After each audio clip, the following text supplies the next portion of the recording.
कहानी के शुरू में हमें ऑलमोस्ट एक 12 साल का बच्चा दिखाया जाता है जिसका नाम कोल था, जो कि अपनी लाइफ में काफी चीजों से डरता था, जैसे कि इंजेक्शन, इंसेक्ट्स और हर उस चीज से जिससे डरना फजूल है। और इसी वजह से स्कूल में बच्चे उसे तंग किया करते थे। काम के सिलसिले में अक्सर कोल के पेरेंट्स को सिटी से बाहर जाना पड़ता था। अब क्योंकि पीछे से कोल घर में बिल्कुल अकेला था, तो उसके पेरेंट्स ने कोल के लिए एक बेबी सिटर ढूंढ रखी थी। उस बेबी सिटर का नाम बी था और बी और कोल काफी अच्छे फ्रेंड्स बन जाते हैं। कोल के स्कूल में एक बेस्ट फ्रेंड होती है जिसका नाम मेलेनी था और मेलेनी कोल की नेबर भी थी। एक दिन कोल के पेरेंट्स को फिर से आउट ऑफ सिटी जाना था और उनके जाने के बाद बी की ड्यूटी ये थी कि वो कोल का ख्याल रखे। मेलेनी कोल को बताती है कि बेबी सिटर्स बच्चों को सुला देने के बाद फन करने के लिए अपने फ्रेंड्स को बुला लेती हैं। ये सुनकर कोल कंफर्म करने के लिए डिसाइड करता है कि वो आज रात नहीं सोएगा बल्कि बी पर नजर रखेगा। घर जाकर कोल बी के साथ खेलता है। रात के टाइम बी कोल को पीने के लिए एक ड्रिंक देती है, लेकिन कोल उस ड्रिंक को नहीं पीता बल्कि खामोशी से उसे फेंक देता है और कोल ऐसे रिएक्ट करता है कि जैसे वो सो रहा है। और जब बी उसके रूम से जाती है तो वो भी उसके पीछे अपने रूम से बाहर आ जाता है। कोल देखता है कि बी ने घर में अपने कुछ फ्रेंड्स को बुलाया हुआ है जो कि कोई डेयर गेम खेल रहे थे, यानी मेलनी की बात सच हो गई। बी को डेयर मिलता है कि उसने बारी बारी सब लोगों के पास जाना है, तो वो एक एक करके सबके पास जाने लगती है। सबसे लास्ट में बी जिसके पास आती है तो वो उसके सर में 2 नाइफ से स्टैब कर देती है और बी के बाकी फ्रेंड्स उसके खून को एक बर्तन में जमा करने लगते हैं। यहाँ पर हमें ये क्लियर होता है कि बी उन लोगों की हेल्प से कोई रिचुअल कर रही है और उसने रिचुअल के अकॉर्डिंग अपने फ्रेंड को ही सेक्रीफाइस कर दिया। फिर भी एक काफी पुरानी बुक उनके सामने रिवील करती है और कहती है कि ये डीमंस की बाइबल है। बी बताती है कि ये एक इकलौती बुक है, यानी इस जैसी ना कोई और बुक है और ना ही इसकी कोई कॉपी बनी। और वो इस बुक की सबसे खास लाइंस को पढ़ती है और वो ये कि जिस पर्सन को सेक्रीफाइस कर दिया गया है उसका ब्लड इस बुक पर डालना है। ऐसा करने से होगा ये कि वहाँ पर जितने भी लोग मौजूद हैं उन सबकी एक खास विश पूरी हो जाएगी। लेकिन अपने मकसद में कामयाब होने के लिए उन्हें एक इनोसेंट बच्चे का खून भी चाहिए। अब डेफिनेटली वो इनोसेंट बच्चा कोई और नहीं बल्कि कोल था। कोल जो कि अपनी आंखों से वो सब कुछ देख रहा होता है और बी की रियलिटी जानकर काफी डर भी जाता है और जल्दी से भागकर अपने रूम में आ जाता है और अपने मोबाइल से पुलिस को कॉल मिला देता है। फिर कोल सोने की एक्टिंग करता है। बी अपने फ्रेंड्स के साथ कोल के रूम में आती है और वो एक सिरिंज के जरिए कोल का ब्लड लेती है।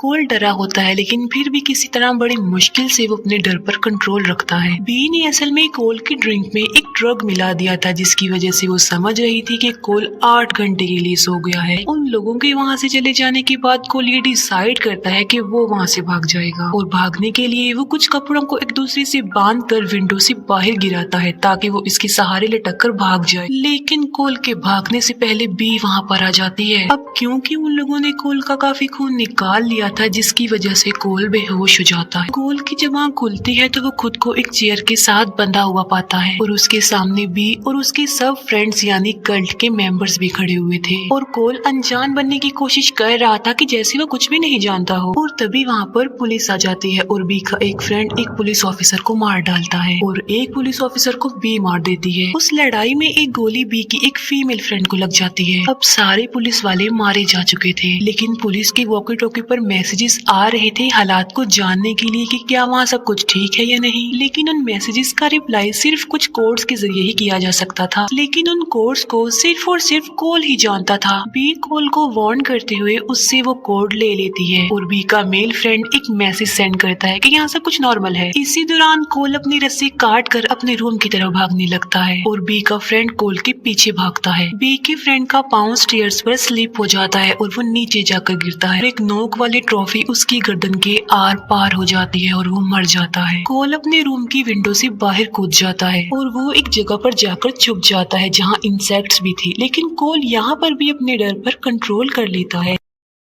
बी की एक फीमेल फ्रेंड भी कोल को ढूंढते हुए वहाँ आ जाती है और कोल उसकी तरफ एक फायर वाला रॉकेट छोड़ देता है, लेकिन वो लड़की फायर रॉकेट से बच जाती है। फिर कोल समझदारी का मुजाहिरा करते हुए उस लड़की को वहाँ लॉक्ड कर देता है और उस पर बग स्प्रे छिड़क देता है। आग और स्प्रे की आपस में मिलने की वजह से वहाँ पर ब्लास्ट हो जाता है और बी की वो फ्रेंड मर जाती है। ब्लास्ट की आवाज सुनकर बी का एक फ्रेंड भी वहाँ आ जाता है और वो कोल को मारने की कोशिश करता है, लेकिन कोल जान बचाने के लिए एक ट्री हाउस में चला जाता है। बी का फ्रेंड और कोल दोनों नीचे गिर जाते हैं। बी के फ्रेंड के गले में एक रस्सी फंस जाती है और उसे फांसी लग जाती है और वो मर जाता है। तभी बी कोल पर गन से शूट करने लगती है। जान बचाने के लिए कोल अपनी नीबर फ्रेंड मेलेनी के घर आ जाता है और वो मेलेनी को कहता है कि पुलिस को कॉल करो। अब क्योंकि कोल के साथ साथ मेलेनी की जान भी खतरे में पड़ सकती थी तो कोल भागकर वापस अपने घर में आ जाता है। लेकिन बी ने उसके घर को बिल्कुल साफ कर दिया था। ऐसा लग रहा था कि जैसे वहाँ कुछ भी ना हुआ हो। कोल को अपने घर में बी की एक फ्रेंड बेहोश मिलती है, लेकिन कुछ भी करने से पहले बी की वो फ्रेंड होश में आकर कोल पर अटैक कर देती है। लेकिन तभी वहाँ पर बी आकर अपनी फ्रेंड पर गन से शूट करके उसे मार डालती है और अब वो कोल की तरफ आ रही थी। लेकिन कोल मौके का फायदा उठाकर वो एंशिएंट बुक उठा लेता है और बी को धमकी देता है कि मैं इस बुक को जला दूंगा। अब क्योंकि वो बुक एक ही थी तो बी डर जाती है कि कहीं वो बुक को जला ना दे और वो कोल से कहती है कि ठीक है, मैं तुम्हें नहीं मारूंगी। यहाँ पर बी कहती है कि काफी साल पहले मेरी एक डीमन के साथ डील हुई थी जिसमें बी ने प्रॉमिस किया था कि वो डीमन को मासूम लोगों का खून देगी और इस बुक में लिखी गई लाइंस को पढ़कर वो अपने रिचुअल को कंप्लीट करेगी। ऐसा करने के पीछे मकसद ये था कि उसे हर वो चीज मिल जाएगी जिसकी वो ख्वाहिश करेगी। इसकी बेस्ट एग्जांपल ये थी कि पहले वो शाय थी बट अब वो कॉन्फिडेंट हो चुकी थी और वो ये बात भी रिवील करती है कि ये रिचुअल मैं कोई फर्स्ट टाइम नहीं कर रही हूँ। यानी कोल से पहले भी वो कुछ बच्चों के साथ सेम ऐसा कर चुकी थी। बी कोल को कहती है कि अगर तुम पुलिस को ये कह दोगे कि मेरे दोस्त किलर थे और मैं बेकसूर हूँ तो मैं हमेशा के लिए यहाँ से चली जाऊंगी। लेकिन कोल उसकी कोई बात नहीं मानता और वो उस बुक को जलाकर भाग जाता है और बी उस बुक पर लगी आग को बुझाने लगती है। लेकिन कोल अपने नेबर की गाड़ी में बैठकर उस गाड़ी को घर में दे मारता है और बी गाड़ी के नीचे फंस जाती है। कोल गाड़ी से बाहर आ जाता है और पुलिस भी वहाँ पर आ जाती है। इतनी देर में कोल के पेरेंट्स भी वहाँ पर पहुँच जाते हैं और अब सब कुछ नॉर्मल हो चुका था। कोल और मेलेनी काफी खुश थे और हैरत वाली बात ये है कि कोल ने बहादुरी से मुकाबला करने के साथ साथ अपने डर पर भी कंट्रोल किया। ये प्रूव कर दिया कि उसे किसी केयर टेकर, किसी बेबी सिटर की जरूरत नहीं है। फिर हमें दिखाया जाता है एक फायर फाइटर जो कोल के घर को चेक करने आया था और शॉक कर देने वाली बात ये है कि बी कार के नीचे नहीं थी और अचानक भी एक नाइफ की मदद से उस फायर फाइटर पर अटैक कर देती है। इसका मतलब ये कि बी जिंदा थी और वो बच गई थी। यहाँ पर पार्ट 1 एंड हो जाता है और अब मैं एक्सप्लेन करूंगी बेबी सिटर पार्ट 2 को। मूवी के स्टार्ट में हमें 2 साल बाद का सीन दिखाया जाता है। हम देखते हैं कि उस रात जो भी हुआ कोल जिसको भी वो बताता था कोई भी उसकी बातों का बिलीव नहीं करता था क्योंकि पुलिस को कल्ट के मेंबर्स की डेड बॉडीज उस लोकेशन पर मिली ही नहीं थी। स्कूल में भी कोई कोल पर ट्रस्ट करने को तैयार था ही नहीं और सब उसे परेशान करते रहते थे। इवन कोल के पेरेंट्स भी उस पर ट्रस्ट नहीं कर रहे थे बल्कि वो समझ रहे थे कि कोल का मेंटल बैलेंस खराब हो गया है। कोल को मेडिसिन दी जाने लगी और उसे साइकोलॉजिकल स्कूल में भेजने की प्लानिंग की जा रही थी लेकिन कोल को इस बारे में कुछ नहीं पता था। लेकिन फिर भी कोल की नेबर फ्रेंड मेलेनी कोल को रिलैक्स करती है। स्कूल में एक और फीमेल स्टूडेंट को इंट्रोड्यूस करवाया जाता है जिसका नाम फीबी था और कोल फीबी के हाथ में वही कैट टैटू नोटिस करता है जो कि उसने बी के हाथ पर भी देखा था। कोल के पेरेंट्स जब उसे साइकोलॉजिकल स्कूल में ले जाने की तैयारी कर रहे होते हैं तब कोल को उनका इरादा पता चल जाता है।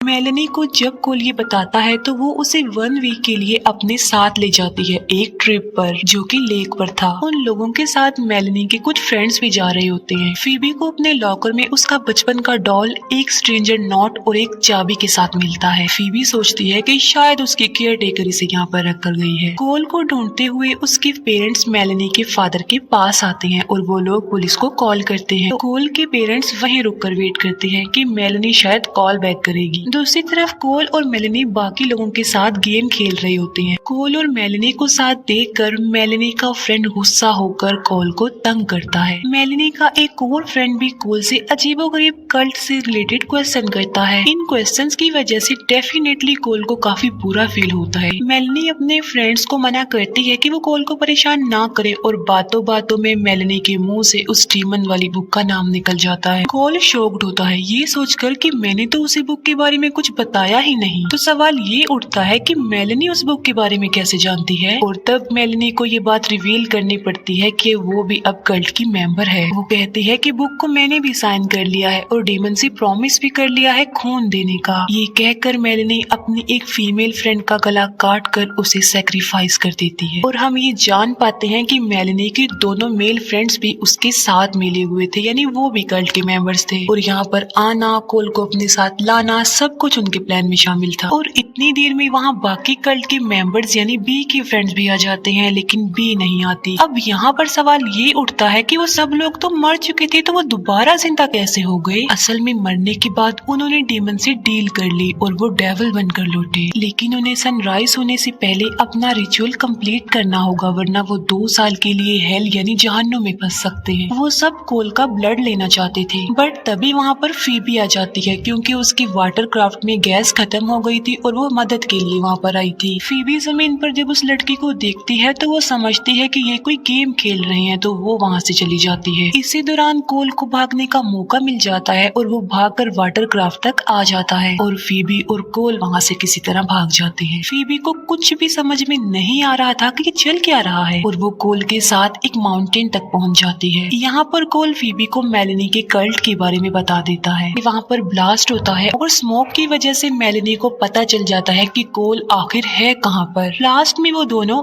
बच जाते हैं, मगर फीबी कोल को वहाँ पर अकेला छोड़कर चली जाती है। वो एक जगह पर पहुँचती है जहाँ पर वो एक आदमी को देखती है जिसके पास एक गाड़ी भी थी। फीबी उस आदमी से लिफ्ट मांगती है और इतनी ही देर में कोल भी वहाँ पर आ जाता है और वो गाड़ी में बैठ जाते हैं। लेकिन तभी वहाँ मेलेनी की कल्ट मेंबर आती है जो उस आदमी को जलाकर मार डालती है। अब वो कोल और फीबी पर भी हमला करती है, लेकिन कोल कार की हेल्प से उसे मार देता है और कार पत्थरों के बीच फंस जाती है। कोल को मेलेनी की कल्ट मेंबर्स की आवाज सुनाई देती है और वो फीबी के साथ गाड़ी के नीचे छुप जाता है। वो लोग वहाँ आकर कोल को ढूंढते हैं और गाड़ी के नीचे जहाँ पर कोल छुपा हुआ था वहाँ एक स्नेक आ जाता है, लेकिन फीबी कोल को स्नेक से सेव कर लेती है। कल्ट का एक मेंबर गाड़ी के पास चेक करने के लिए जाता है और फीबी स्नेक को वहाँ पर छोड़ देती है और वो डरकर भाग जाता है।